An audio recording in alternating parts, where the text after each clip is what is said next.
Hello everyone and welcome back to another episode of Boyographic, the show in which I, Matt, the Game Boy, will take you through the highs and lows of the Game Boy's library, one cart at a time, in what seems to be a never-ending library of licensed carts. This week it's no different, it's a Konami classic, Tiny Toons Adventures, Babs' Big Break. So, as I think this channel has proven many times over, the Game Boy has more subpar licensed titles than the Wii U has physical releases, which isn't surprising, as it seems most Japanese developers of the NES heyday were all busy making platformer titles based on licenses of the day to take full advantage of the US Nintendo boom. This means, of course, that 25 years later, we're left with a truckload of titles based on licenses that most people have forgotten ever existed. Case in point, Tiny Toons Adventures, Babs' Big Break by Konami. You see, while Sunsoft had the Looney Tunes proper license, and Capcom was diving Scrooge McDuck style into large piles of revenue from its various Disney titles, Konami opted for some of Warner Brothers' more current licenses, namely the Animaniacs and Tiny Toons Adventures. For those of you who've not seen the show, don't worry too much. It's a typical 90s cartoon that tries to be wacky but misses the mark, and generally feels a little bit too sterile as a result.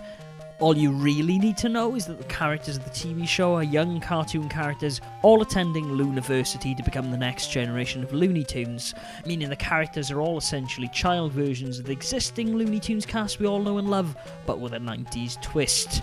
The premise of the game, however, isn't based around Looniversity, but that Babs Bunny, one of the characters, wants to become an actress and leaves to find her fortune.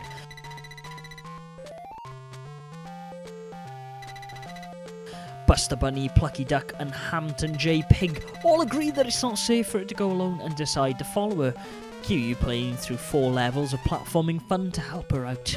Yes, the game's story is pretty terrible, but to be honest, we're just going to ignore it in this review, as it really doesn't make much sense in the context of the gameplay, but is merely a means of mixing up the level aesthetics. The style of the game really makes me think of Konami's excellent Kid Dracula, not only in its sprite aesthetic, but also in how forgiving the game can be with its health and continues.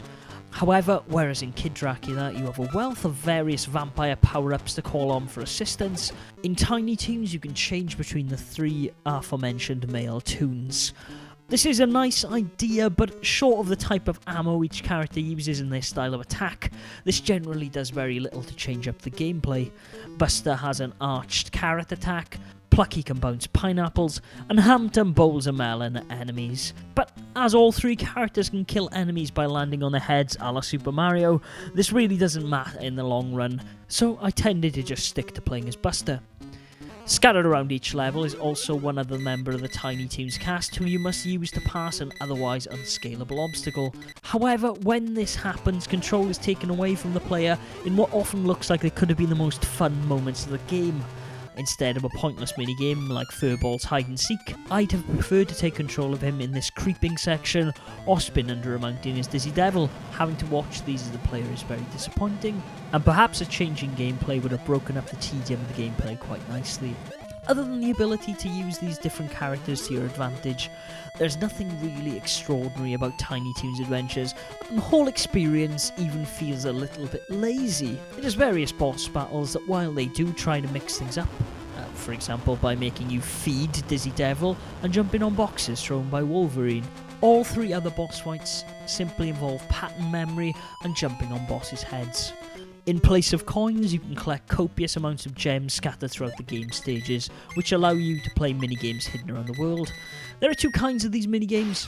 One's track and field style button mashing race, while the other is whack-a-mole-esque. Completing these games successfully will reward you with extra health, lives and ammo, so they're worth a punt if you've got the time to spare. The game's difficulty is pretty linear, and the only real challenge comes from the game's end boss, Montana Max, who I can't help but think with that hair and outright arm looks like a mecha Hitler, which was a nice reward to giggle at, especially given the very tedious ducking section that came before it. There's also one level on a motorcycle that feels extremely out of place with the rest of the game, but does offer a change of pace from the monotonous platforming sections before it. All in all, Tiny Toons Adventures, Babs' Big Break, isn't a terrible game, but it's just not that great either. It's a pretty straightforward Mario clone if we're being completely honest with ourselves.